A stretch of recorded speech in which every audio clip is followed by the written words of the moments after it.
me and Ben are going over a 28-3 victory over Virginia. And I agree with a lot of what you said, Ben. I mean, Notre Dame probably could have put up. I mean, like I said, they won 28-3. They probably should have won 45-3 or something close to that. You had the fourth down miscue, I think, on the first drive of the game, which seems to be a trend these days. And I think you actually tweeted about that right when it happened. Obviously the Tyler Buckner, Logan Diggs, sputter fumble, on that second to last drive of the game. And then obviously the missed fourth down on the last drive of the game. And then there were probably several others in there. I'm not exactly sure how many drives they had versus how many times they scored. I know they punted at least one time in there as well. But yeah, so it could have easily been a 45-3 game or so, but that's also football. And I know Notre Dame fans are sort of accustomed to, quote unquote, not blowing teams out per se, but I would say a 28-3 victory is blowing someone out overall. And to your point in regards to just the overall, balance of the offense. I mean, I think they had close to 270, 280 yards rushing today. Actually, no, I think it kind of ended up being around 250 or so, but that's a really, really good rushing day. And then Cone, even though he only threw for 150 yards or so, he also had 3 touchdowns. So they were able to score through the air. And then you probably had one taken away from Lorenzo Styles, though I think they ended up scoring on that drive anyway. And several other things. So overall, I mean, it's hard to be upset with the team in general, and certainly the defense really showed out today.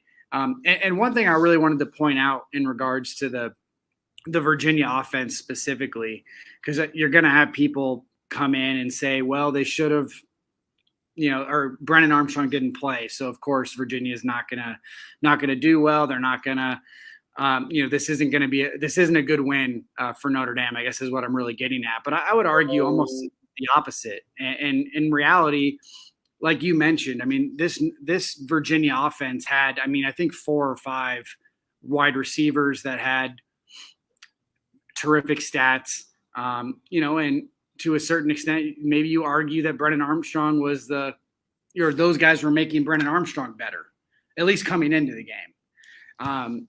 And maybe that tends to be the opposite now, but at the same time, they had weapons all over the field, and whoever's at quarterback, should have been able to get them the ball. And maybe it makes you appreciate Notre Dame's quarterback situation a little bit better as well, or some of the other teams in the country where Drew Pine was able to come in at times this year and produce. Tyler Buckner's been able to come in at times and produce. So, maybe it's something to say about Virginia's recruiting or Virginia's just QB situation in general, that they have to rely on one specific player for their offense to be as good as it was throughout the entire season until today.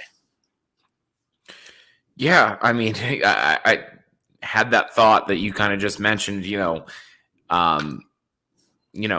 about taking the Notre Dame quarterback situation or the Notre Dame offense just kind of in general for granted. I think that's a really great point that you just made, that, as quote unquote bad as Notre Dame's offense has been, going through what it's gone through at the quarterback position.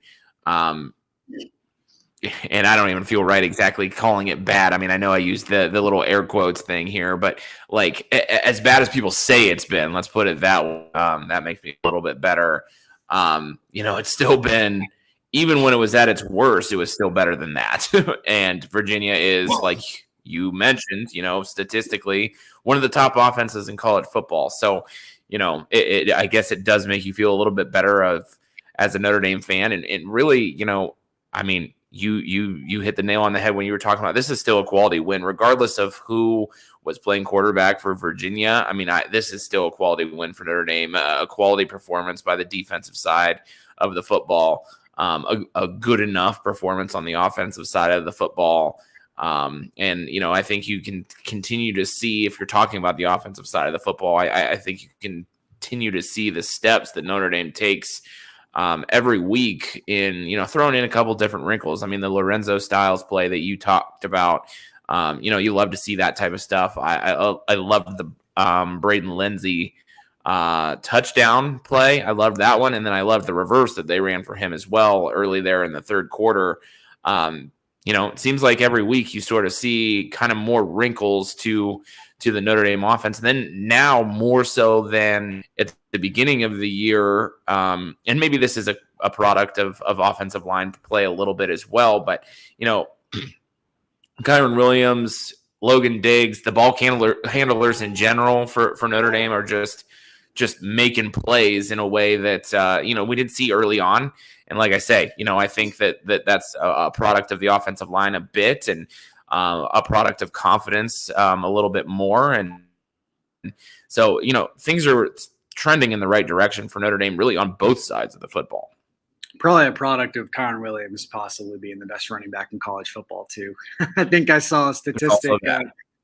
I think it was during the game, they threw up a stat where he had 70 yards at the time. I think he finished with 70 yards on 14 carries, but at the time it was like 13 carries for 70 yards, and 67 of those yards were after contact, which is just insane when you really think about it. But while you were talking, I actually looked up what the Virginia wide receiver stats this year were, and they had Billy Kemp 579 yards coming into today. They had Jelani Woods 446 yards coming into today. Wicks, who was shown a few times as definitely their best receiver, 972 yards coming in today, and I think at the end of the game maybe even pushed over that 1,000 yards with a few catches. Rashawn Henry 493 yards. I mean, that's four guys that are essentially at 500 yards or more. And like I said, I don't want to keep beating the same drum. I think it was proven today. Even with, facing a good Notre Dame team, that Brennan Armstrong is significant for that offense. I really just don't want to take away from what Notre Dame did defensively specifically. I think they had 8 or 9 sacks, which is crazy no matter who you're playing.